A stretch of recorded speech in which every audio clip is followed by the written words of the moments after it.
kaidah yang kedua, segala yang datang dari Allah itu tidak mungkin buruk. Tidak mungkin. Kenapa kita diminta untuk taat dengan mutlak? Karena segala yang datang dari Allah pasti baik. Ya, pasti baik. Karena Allah menurunkan segala maslahat sesuai kebutuhan kita. Cuma manusia kadang-kadang, menginginkan sesuatu dengan pikiran pendeknya yang bukan kebutuhannya. Al-Baqarah 216. Agak pelan-pelan kita ya.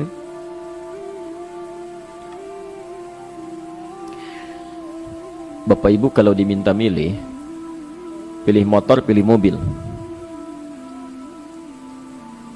Apa? Pilih motor, pilih mobil. Kalau sebagai manusia biasa pilih motor, keterlaluan itu. Umumnya akan memilih mobil. Akan memilih mobil umumnya. Tapi kadang-kadang kita menginginkan sesuatu yang tinggi, menurut Allah itu bukan kebutuhan kamu.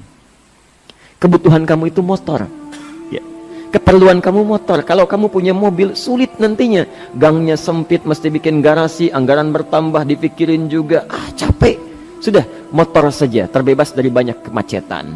Mampu diurai, tidak banyak difikirkan. Pelan-pelan. Turun ayat, kutiba alaikumul qitalu wa huwa kurhul lakum. Ya. Diwajibkan atas kalian berperang. Dulu orang diminta jihad gelisah. Ya. Gelisah. Nah, kalau ada perintah Allah yang melahirkan kegelisahan, ini maknanya. Ya, tidak harus dalam konteks jihad yang fisik. Ya. Jihad, melawan hawa nafsu kita. Jihad melawan pikiran kita. Jihad melawan prasangka buruk kita. Kadang-kadang ada keinginan kita yang kita inginkan menurut Allah itu belum baik untuk kita. Nah, sifat manusia ketika diberikan oleh Allah keputusan yang terbaik, kadang-kadang ada sifat dalam hatinya gejolak, belum bisa menerima. Ya. Ada gejolak di hatinya. Dalam keadaan demikian kata Quran, kutiba alaikumul qital. Kalau Anda merasakan sesuatu sedang ada gejolak di jiwa, sulit menerima ketetapan Allah, maka perangi perasaan-perasaan buruk itu. Wa huwa kurhul lakum, walaupun itu sulit. Walaupun itu sulit. Jangan berprasangka buruk dulu pada Allah. Ayat yang indahnya, perhatikan kalimatnya. Asa an takrahu syai'an fahuwa khairul lakum. Boleh jadi Anda tidak menyukai sesuatu, di balik itu ada kebaikan-kebaikan besar yang Allah sedang rencanakan. Karena pikiran kita pendek, maunya sekarang saja. Tapi subhanallah, Allah sangat panjang, tidak ada batasnya. Allah memberikan maslahat sampai kamu meninggal, ini maslahatnya. Kamu berpikir sekarang saja. Wa asa an tuhibbu syai'an wa huwa syarrul lakum. Sedangkan boleh jadi di balik yang kita sukai ada keburukan yang sedang menunggu kita di depan ini, kamu tidak tahu. Ya. Apa logikanya? Wallahu ya'lamu. Allah tahu masa depan yang akan terjadi menimpa kita. Wa antum la ta'lamun. Sedangkan kalian tidak bisa membaca masa depan. Ya. Saya punya adik perempuan datang lalu meminta doa. Kak, saya ingin tes katanya. Ya, di salah satu bank. Kemudian sudah pada tahap akhir yang menurut hitung-hitungan manusia dan perkiraannya insya Allah lulus. Karena tidak ada alasan apa-apa lagi untuk tidak meluluskan.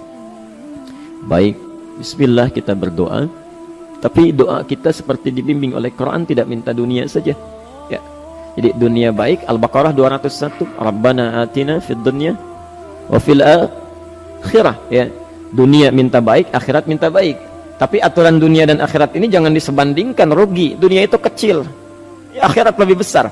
Dunia itu kecil.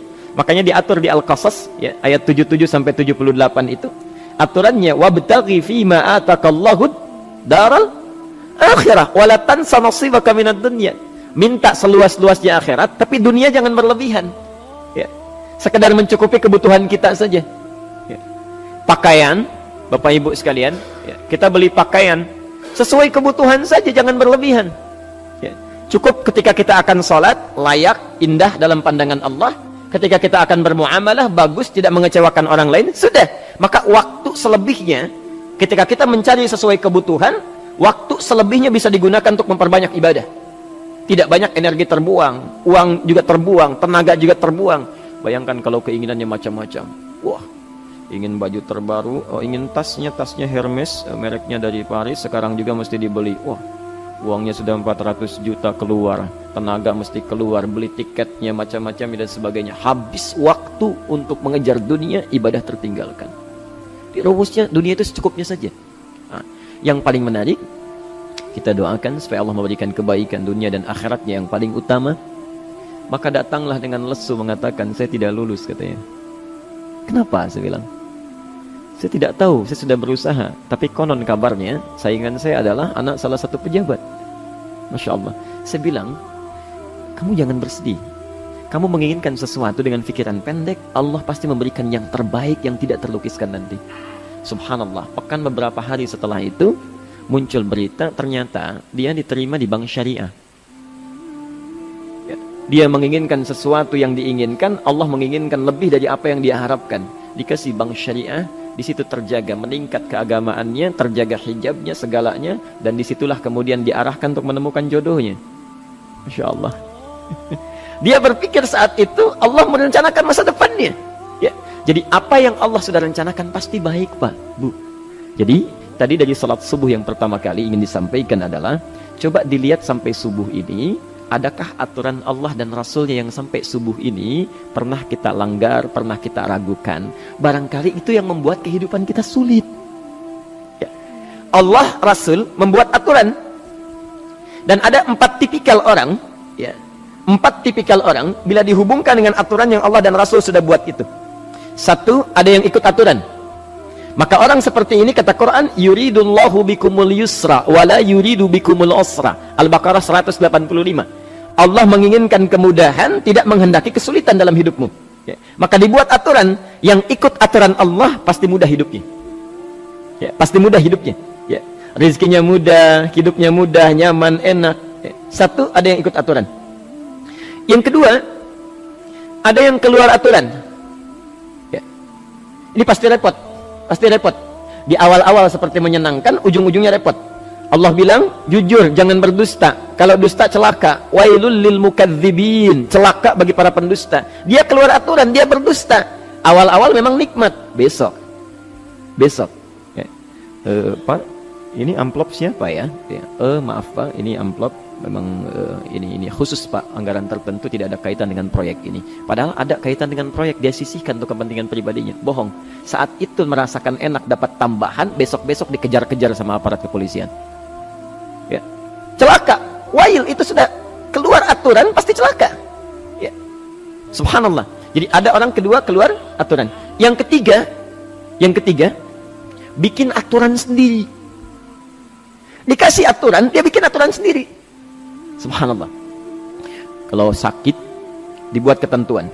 Sakit pertama, kalau biasa-biasa saja, ya subhanallah, ikhtiarnya pergi ke dokter. Seorang sahabat datang kepada Rasulullah, ya Rasulullah, saya sakit, tolong doakan saya. Kata Nabi, idhab ila tabib, pergi ke dokter. Ini orang pintar sekali. Kata orang ini, ya Rasulullah, Anda kan Nabi Rasul, angkat tangan Anda, Allah kan maha menyembuhkan, nanti Allah sembuhkan saya. Cerdas ya? Tapi subhanallah, Nabi harus lebih cerdas, dapat bimbingan dari wahyu. Pergilah ke dokter, karena kesembuhan yang telah Allah tetapkan dititipkan di tangan para dokter. Masya Allah, pergi ke dokter. Ya. Itu rumus pertama. Nanti kalau dokter sudah pada hand up, ya, angkat tangan, tidak mampu menyembuhkan, itu tandanya Allah ingin langsung menyembuhkan tanpa turut campur makhluk yang ada. Maka kaidahnya akan berubah nanti, ya, dari kaidah biasa kepada kaidah Al-Anbiya ayat 83 sampai 84. Itu aturan yang menyembuhkan langsung dari Allah Subhanahu wa taala. Tapi kalau Anda sakit, perginya ke dokter. Ya. Cuma ada manusia bikin aturan sendiri. Sakit, pergi ke dukun. Ya. Dukun nggak bisa, pergi ke paranormal. Dirinya pun sudah nggak normal. Makanya disebut paranormal, karena nggak normal. Ya. Tapi didatangi juga, gitu, bikin aturan sendiri. Karena itu jadi lebih sulit hidupnya. Ya.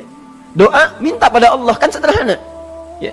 Doa, nggak bayar, nggak ada macam-macam, Masya Allah, gampang sebetulnya.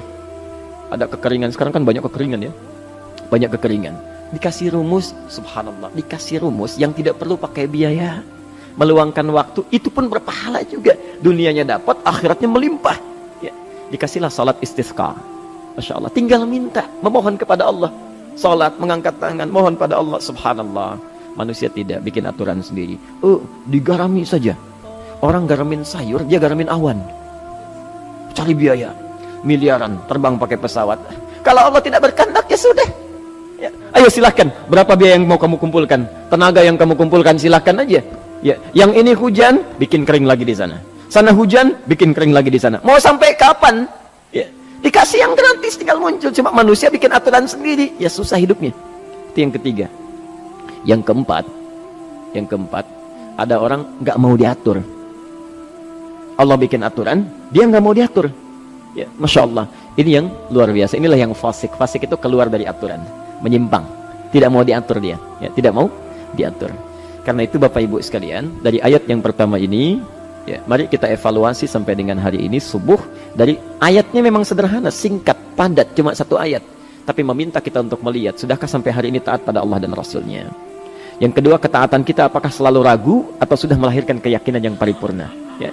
Yang ketiga, pelajari aturan-aturan Allah terkait kehidupan kita. Aturan salat, aturan muamalah, ya, aturan beraktivitas, aturan berumah tangga. Pelajari itu supaya mendapatkan kemudahan.